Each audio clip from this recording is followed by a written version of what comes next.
think now we're in transition where a lot of regulations have kicked in, like MiCA, for example. We got our MiCA license a couple of weeks ago in Latvia.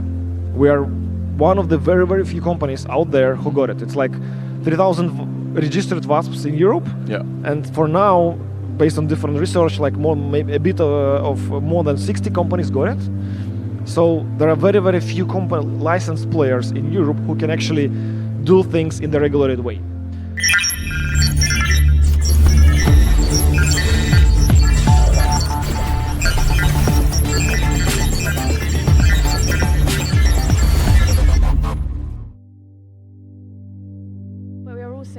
We also have an office here in Amsterdam. We're in Haarlem, and we are in the process of applying for our MiCA license here. We had a VASP license here that's been converted into a MiCA license.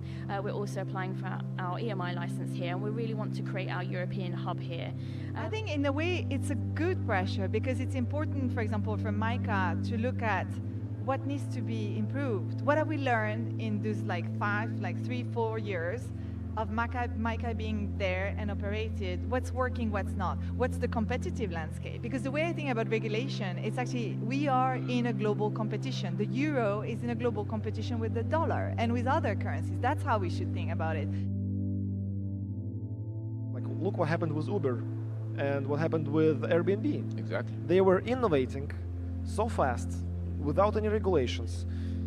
Consumers were happy, right? But then the regulations kicked in to make sure that it's secure, that consumers' rights are protected, so other businesses could copy this as well. So in our industry, it's the same. The regulation makes sure that the company is mature enough, structured enough, competent enough to manage your funds. Whenever you have a conversation with the regulator, you're always saying, these are the assumptions that we made, these are the guardrails we put in place, and then it's just a fine-tuning when the regulation comes in.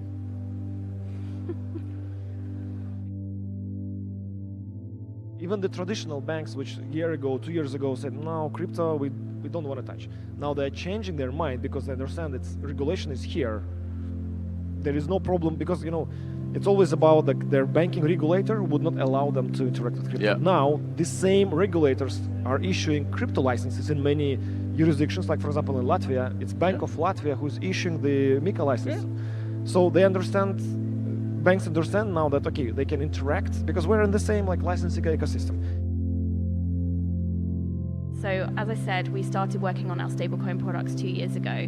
2 years ago, the regulatory landscape was a lot less clear than it even is now. Yes, it makes our life easier. Yes, it makes the consumer life more complicated, because even now with MiCA, we would have to ask additional questions to all our customers during onboarding, making it a bit more complicated. Permission, exactly, it's permission, right? That's what regulation does, right? Yes.